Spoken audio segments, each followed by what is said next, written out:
secara umum itu melihat kejanggalan dalam peristiwa penembakan. Kejanggalan ini yang pertama, kalau memang diskresi si Prada E itu mempertimbangkan menembak korban itu dengan alasan diskresi atau menghindari penembakan dari si korban, saya pikir tidak tepat ya kalau memang harus ditembak mati dengan 5 peluru yang di tubuh korban. Menurut saya tidak tepat. Kenapa tidak dilumpuhkan saja kalau memang benar ada terjadi peristiwa pelecehan seksual terhadap istri komandannya. Ini kejanggalan di situ. Ini pandangan publik itu ramai sekarang ini. Kalau dipresentasikan hampir 99% publik tidak puas dengan informasi yang disampaikan oleh kepolisian. Itu yang pertama. Kejanggalan itu. Nah, yang kedua, hukum itu memang dia tidak mengenal logika, fakta ya. Tapi logika itu menjadi alat ukur yang pertama. Nah, misalnya begini, apakah seorang bawahan itu bisa menembak atasannya dalam keadaan tertentu? Ini juga harus dipertimbangkan. Harus menjadi evaluasi bagi penyidik Polri. Nah, yang kedua, hubungan moral antara si korban dan Prada E ini kan sebenarnya mereka berteman. Kenapa hanya teriak dari seorang istri komandannya lalu dia melakukan penembakan secara sporadis dan menimbulkan kematian dengan luka yang begitu banyak? Ini kejanggalan yang pertama.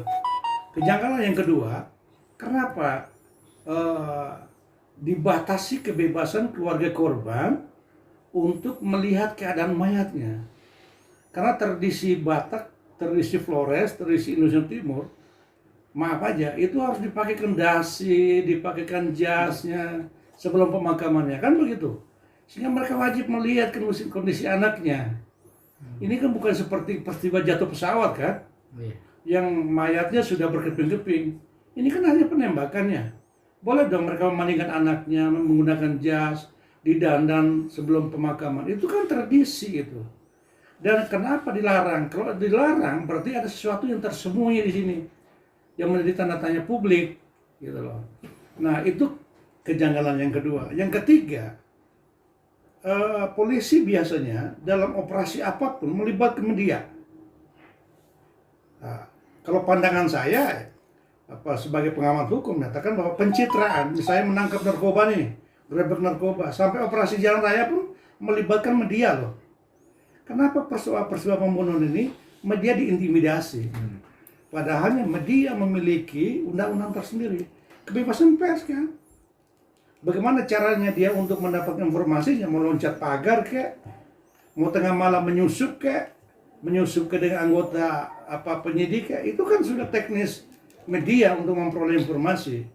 Dan kenapa ini nggak terbuka gitu?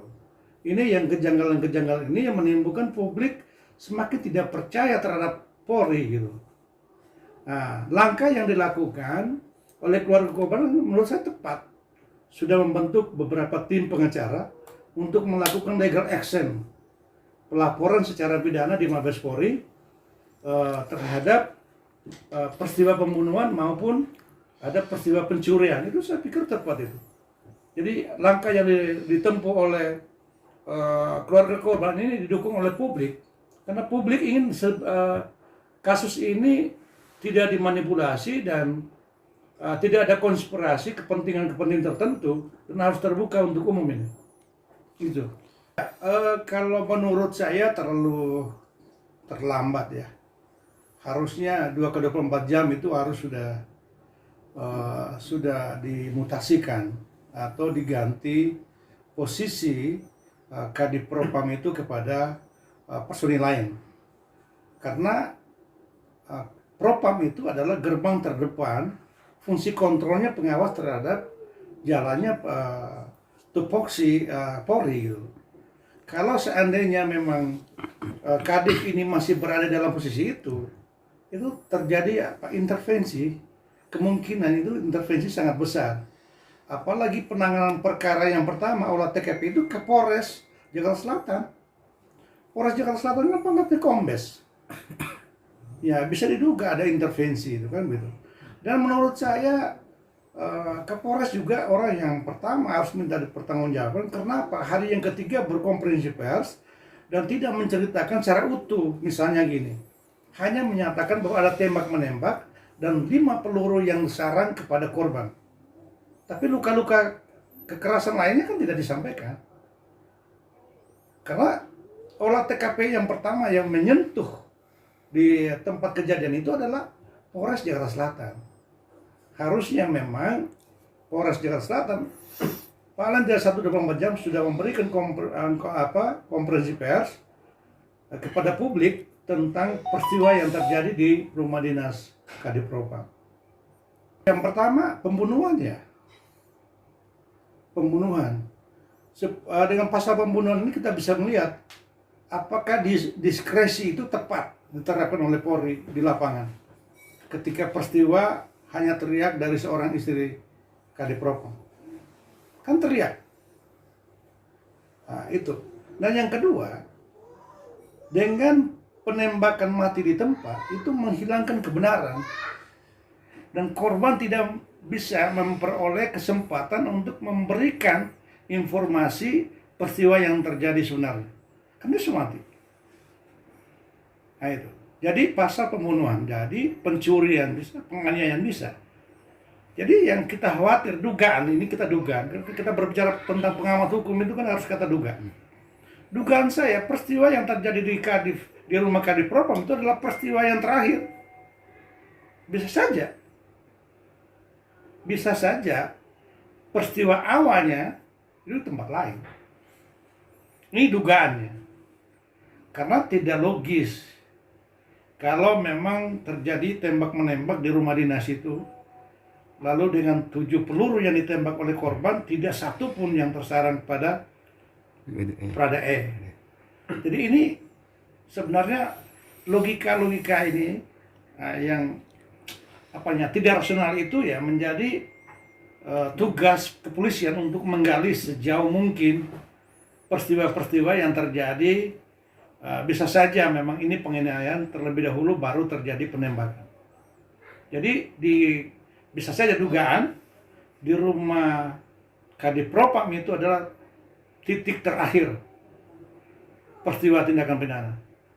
Tapi tempat lain itu adalah peristiwa pidana sebagai pemula.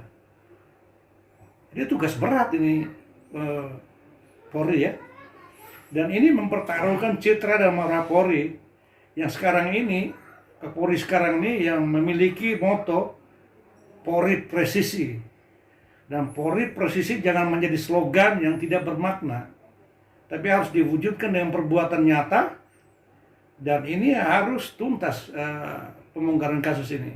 Ini ada pandangan saya dari pengamat ya, dan advokat yang juga banyak menangani kasus-kasus pembunuhan. Kalau ini sistematis, ya pembunuhan berencana. Kalau ini situasional, katakan peristiwa itu terjadi secara situasional, berarti kan 339, 3338, bukan berencana. Tapi menurut saya ya 340 tepat itu. Tapi bisa mengacu kepada pasal 49 ini sih Bang, karena kan dia membela kehormatan. Membela kehormatan? Membela kehormatan, karena yang si penembakan ini kan membela kehormatan istri jenderal. Istri jenderal. Betul. Bang, yang terakhir Bang, harapan dari Abang nih buat keluarga Brigadir Joshua sama Kepolisian Republik Indonesia, kita Bang dari praktisi hukum senior, Abang lihat seperti Bang harapannya Bang.